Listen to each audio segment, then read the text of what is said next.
La majoria d'usuaris de la cooperativa són grans discapacitats. Tot i així, també poden tenir una jornada laboral. Tenim persones amb una gran discapacitat i el que sí ens vam adonar amb projectes que ens havia financiat el Departament de Treball és que hi havia llocs de treball per grans discapacitats, encara que fossin a jornades petites, en diferents llocs. Però això comporta que una família no pot estar pendent de portar una hora aquí al nano i l'altra.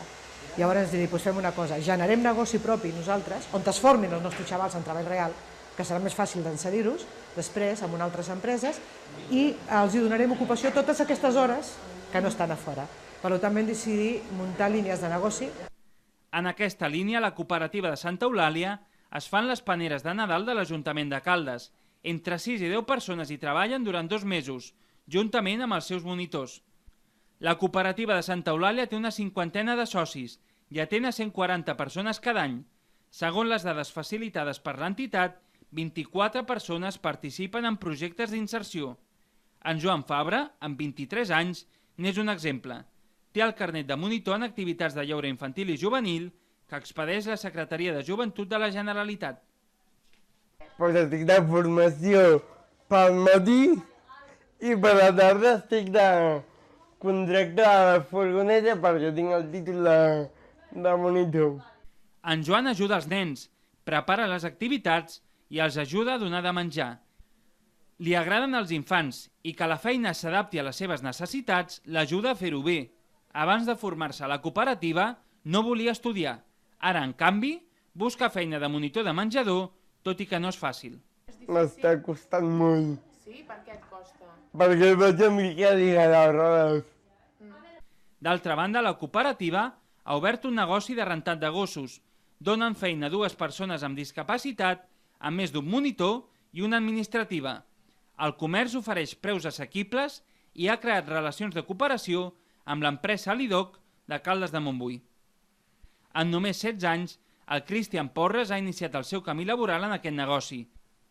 A favor té que li agraden molt els animals.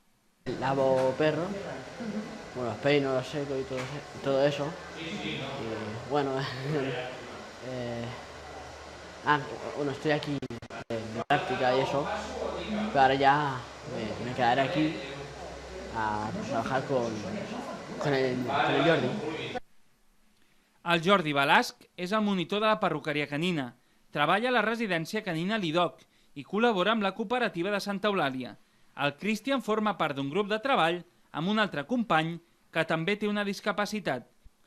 Mentre un es centra més en rentar i pentinar, l'altre ho fa en altres activitats.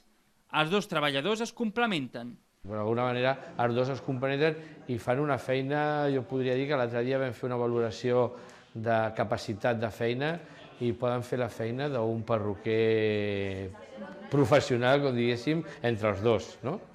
Però vull dir, la feina la fan. Cristian treballa 2 dies a la setmana a l'IDOC, fa gossos de clients meus de residència per rentar i tal, i no hi ha cap problema, vull dir, té la inexperiència com podria tindre una altra persona qualsevol al començar a fer una feina.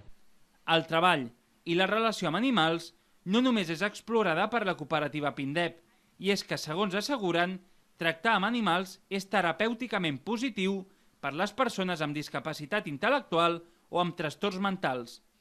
El Centre d'Acollida d'Animals Domèstics Comarcal també treballa la integració de les persones amb discapacitat a través d'un curs de 10 sessions en el que s'aprèn a ser cuidadors d'animals.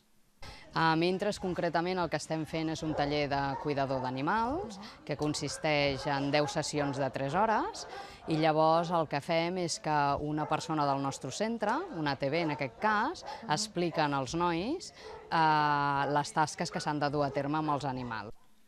El projecte és fruit de la col·laboració entre el Consell Comarcal, propietari del Centre d'Animals, i l'Institut de Treball Social i Serveis Socials. El perfil d'assistents són persones amb problemes de salut mental que arriben derivades dels serveis mèdics d'aquesta especialitat. Llavors són persones que arrel del debut de la malaltia van quedar apartades del món laboral, però que han tingut una molt bona evolució a nivell clínic i poden permetre's tornar a incorporar-se al mercat laboral. El curs es fa en parelles durant 10 sessions de 3 hores. S'aprèn a cuidar els gossos i també els gats, a netejar les gàbies, a passejar-los i a jugar amb ells. Doncs aquí netegem la gàbia dels gossos i quan la netegem tenim un temps per jugar amb ells. A l'acabar les 10 sessions, els participants reben un certificat d'assistència. L'objectiu és reincorporar-se al mercat laboral. D'altra banda, tractar amb animals va bé per a les persones amb discapacitat. Milloren molt les seves capacitats de comunicació i també pel que fa a les emocions. Jo he notat, sobretot amb usuaris, que la comunicació costava molt, doncs que amb els gossos semblen canviar totalment les emocions de comunicació. La monitora assenyala que els dos usuaris són molt autònoms i que només ha de fer de suport en cas de dubte. L'Institut del Treball Social i Serveis Socials impulsa el projecte. Van conèixer una experiència similar feta a Cerdanyola del Vallès i la van traslladar al Vallès Oriental. Ens van explicar molt bons resultats d'aquesta experiència i vam pensar que, per què no, nosaltres aquí, al Vallès Oriental, també podíem dur a terme una experiència similar.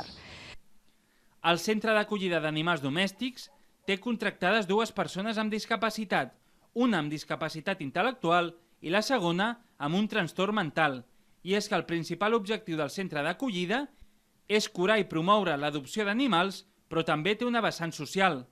El CAT encamina a fer que persones amb diferents dificultats, ja siguin discapacitats intel·lectuals, persones amb malalties mentals, persones que han de complir les mesures penals alternatives, etc., persones inclús nens amb autisme, amb altres patologies, poder treballar tota aquesta part social, també terapèutica per una banda, i de col·laborar, evidentment, amb totes les entitats i estaments que el CAT pugui donar cabuda.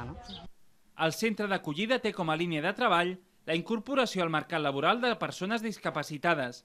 Les entitats de la comarca que treballen en aquesta línia s'agrupen en la xarxa LISMIVO per facilitar el compliment de la LISMI. Tant cuidadors com persones amb discapacitat advoquen perquè al costat de la discapacitat es tinguin també en compte les seves potencialitats. S'ha d'equilibrar el triangle limitacions, capacitats, suport. Assenyalen que poden fer una bona feina. Servir esmorzars, o millor en un restaurant. Nosaltres no ho acotem. Creiem que totes les empreses poden tenir un lloc de treball adequat. L'únic que hem de fer és intentar veure quins treballs hi ha i intentar buscar el perfil adequat de la persona amb discapacitat que el pugui assumir aquí de treball. Les persones com jo, encara que en primer moment puguen semblar, no sé, que puguen ser parats o que són persones que tenen capacitat per treballar, que tenen moltes ganes de treballar i ser com els altres i si ens donen l'oportunitat d'una mica de temps doncs podem treballar bé i donar-los un bon servei i ells faran també un bon servei a nosaltres. Moltes empreses tenen por a la persona amb discapacitat, sobretot a la persona amb discapacitat psíquica, perquè el físic és molt més fàcil ubicar-lo. El psíquic no saben quina serà la resposta que tindrà.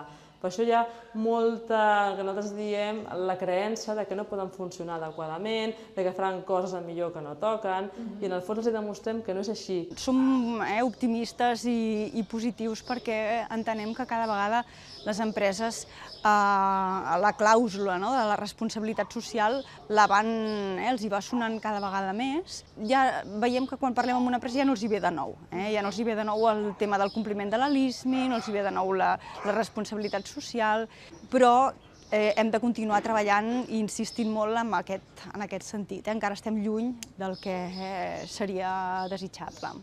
Tot i les diverses iniciatives, el context econòmic actual no sembla anar a favor de la inserció laboral dels discapacitats. La Asociación FEAPS para el Empleo de las Personas con Discapacidad Intelectual, que representa un centenar de centres especials de treball, considera que la inserció laboral es veu molt amenaçada per la crisi. De fet, la situació de precarietat crònica s'ha agreujat amb la presentació de diversos EROs en centres especials de treball i el tancament d'algunes activitats en centres catalans.